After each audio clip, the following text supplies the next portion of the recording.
అందరికీ నమస్తే. Welcome back to నానమ్మ వంటలు. ఈరోజు అమ్మ మన కోసం అల్లం చట్నీ చేసిందనమాట. సో పర్ఫెక్ట్గా హోటల్ స్టైల్లో టిఫిన్ సెంటర్లలో అల్లం చట్నీ ఎట్లా చేస్తారో సేమ్ అట్లా చేసి చూపిస్తా అని చెప్పింది మమ్మీ. సో మీరు కూడా ఒకసారి ట్రై చేయండి. సేమ్ అదే టేస్ట్ ఉంటుంది. ఇంట్లోనే చాలా మంచిగా తొందరగా చేసుకోవచ్చు. ఇది మనం ఫ్రిడ్జ్లో పెట్టుకుని ఒక 2-3 రోజులు కూడా మంచిగా తినొచ్చేది. చాలా టేస్టీగా ఉంది. అంటే కొంచెం ఎట్లా అంటే ఘాటుగా, కారంగా, తీయగా అన్నీ కలిపి మంచిగా టేస్టీగా ఉంటుంది. మీరు కూడా ఒకసారి పర్ఫెక్ట్గా కావాలంటే ఒకసారి ఇట్లా ట్రై చేయండి.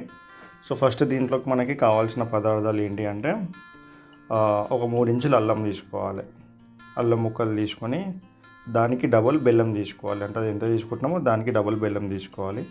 ఒక చిన్న చింతపండు ముక్క, ఒక టీ స్పూన్ జీలకర్ర, ఒక 10 ఎండుమిరపకాయలు, ఒక 5 ఎల్లిపాయలు, 2 టీ స్పూన్ల మినపప్పు, 2 టీ స్పూన్ల శనగపప్పు. ఇవన్నీ దీనికి కావాల్సిన పదార్థాలు. ఫస్ట్ అయితే మనము స్టవ్ ముట్టించుకొని కడాయి పెట్టుకొని దాంట్లోకి మనం తీసుకున్న శనగపప్పుని, మినపప్పుని వేయించుకోవాలి. సో అప్పటి లోపల మనం తీసుకున్న అల్లంని చిన్న చిన్న ముక్కలుగా కట్ చేసుకుందాము. సో ఇవైతే వేయించుకుంటుండాలి. ఇవి ఎట్లా అంటే కొంచెం మంచిగా brown colour, golden brown colour వచ్చే వరకు వేయించుకోవాలి. వీటిని కొంచెం కాలిన తర్వాత వీటన్నిటిని సపరేట్గా ఒక బౌల్లో తీసి పెట్టేసుకోవాలి. సో చూడండి, ఏ కలర్ తెలుస్తుంది కదా మీకు, గోల్డెన్ బ్రౌన్ కలర్. ఇప్పుడు వీటిని ఒక బౌల్లో తీసి పెట్టుకుందాం సపరేట్గా. బౌల్లో అంతా ఎత్తేసుకున్నాక మళ్ళీ అదే కడాయిలో ఒక టేబుల్ స్పూన్ ఆయిల్ వేసేసుకోవాలి. ఒక టేబుల్ స్పూన్ ఆయిల్ వేసుకున్నాక దాంట్లో ఇందాక కట్ చేసి పెట్టుకున్న అల్లం ముక్కల్ని చిన్న చిన్నగా కట్ చేసుకున్న వాటిని వేసి వేయించుకోవాలి. కొంచెం ఇవి కాలిన తర్వాత అంటే ఒక 2-3 టైమ్స్ ఇలా కలుపుకొని వీటిని కొంచెం కాలిన తర్వాత దీంట్లోనే 10 ఎండుమిరపకాయలు తీసుకున్నాం కదా, వాటిని కూడా యాడ్ చేసేసుకోవాలి. దీంట్లోనే వేసి మళ్ళీ ఒకసారి బాగా కలుపుకోవాలి. సో ఇవన్నీ కొంచెం మంచిగా కాలేదాకా వేయించుకుంటూనే ఉండాలండి. ఒక 2-3 మినిట్స్ టైం పడుతుంది. ఒక 2-3 నిమిషాలు మంచిగా కాల్చుకున్నాక చూడండి, కలర్ తెలుస్తుంది కదా మనకి కాలినట్టు. ఇప్పుడు వీటిని కూడా మనము సపరేట్గా ఇంకొక బౌల్లో తీసేసుకుందాము, ఒక ప్లేట్లో తీసేసుకుందాము. ఇప్పుడు ఇవన్నిటిని ఒక సపరేట్గా ప్లేట్లో తీసుకున్నాక మళ్ళీ అదే కడాయిలో ఇప్పుడు ఒక 2 స్పూన్లు ఆయిల్ వేసేసుకోవాలి. ఇప్పుడు మనము 2 స్పూన్లు ఆయిల్ వేసేసుకుని ఒక 2 ఎల్లిపాయలు వేసేసుకొని వేయించుకోవాలి.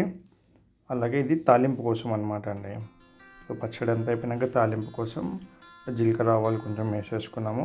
దాంట్లోనే 2 ఎండుమిర్చిలు వేసేసుకొని తాలింపు చేసుకోవాలి. కొంచెం కరివేపాకు కూడా యాడ్ చేసేసుకోవాలి. మనం కొంచెం కాలిన తర్వాత స్టవ్ ఆఫ్ చేసేసుకోవాలండి. వీటిని అయిపోయింది, మన తాలింపు అయితే రెడీ అయిపోయింది. ఇప్పుడు స్టవ్ ఆఫ్ చేసేసుకొని ఒక మిక్సీ జార్ తీసేసుకుందాం. ఇప్పుడు సో పచ్చడికి ఫస్ట్ మనం ఇందాక వేయించుకున్న మినపప్పు, శనగపప్పు, అలాగే దాంట్లోకి కొంచెం జీలకర్ర తీసుకున్నాం కదండి, 1 టేబుల్ స్పూన్. ఇది వేసేసుకొని ఫస్ట్ ఒక రౌండ్ మిక్సీ పట్టేసుకోవాలి. ఒక రౌండ్ మిక్సీ అంటే కొంచెం మెత్తగా ఇవ్వాలండి, పౌడర్ లాగా. ఇట్లా దీంట్లోకి ఇప్పుడు అది అయిపోయిన తర్వాత మనం ఇందాక వేయించి పెట్టుకున్న అల్లం ముక్కల్ని, ఎండుమిరపకాయల్ని, అలాగే దాంట్లోకి తీసుకున్న 5 ఎల్లిపాయలని వీటిని కలిపి మళ్ళీ ఒకసారి మిక్సీ పట్టుకోవాలి మనం. ఇప్పుడు చూద్దాము. ఇప్పుడు చూడండి ఎలా అయిందో. ఇప్పుడు మీరు దీంట్లోకి కొంచెం వాటర్ యాడ్ చేసుకొని పట్టేసుకోవచ్చు. ఇప్పుడు ఇదంతా ఒకసారి కలిపేసుకొని ఏందో మొత్తం ఒకసారి కలిపేసుకొని దాంట్లోకి బెల్లం యాడ్ చేసేసుకోవాలి. ఇప్పుడు బెల్లం యాడ్ చేసుకొని కొన్ని వాటర్ అండి, ఎక్కువ యాడ్ చేసుకోవద్దు. ఎక్కువ యాడ్ చేసుకుంటే మళ్ళీ ఎక్కువ పల్చగా అయిపోతుంది. కొన్ని వాటర్ యాడ్ చేసుకున్నాక మళ్ళీ ఒక రౌండ్ మిక్సీ పట్టేసుకుందాం. ఇప్పుడు మన అల్లం చట్నీ రెడీ అయిపోయిందండి. సో ఇప్పుడు మళ్ళీ ఇంకొంచెం వాటర్ కావాలి దాంట్లోకి. ఫస్ట్ అయితే ఒక స్పూన్ ఉప్పు వేసేసుకొని కొన్ని వాటర్ వేసేసుకొని మళ్ళీ ఒక రౌండ్ మిక్సీ పట్టేసుకోవాలి. సో ఇప్పుడు మొత్తానికి మళ్ళీ అల్లం చట్నీ అయితే రెడీ అయిపోయింది. సేమ్ అదే హోటల్ టేస్ట్ వస్తుందండి మీకు. ఇప్పుడు దీన్ని మనం తాలింపులో కలిపేసేసుకొని మొత్తం ఒక బౌల్లో తీసేసుకొని ఇప్పుడు అందరికీ సర్వ్ చేసేసుకోవచ్చు మనం.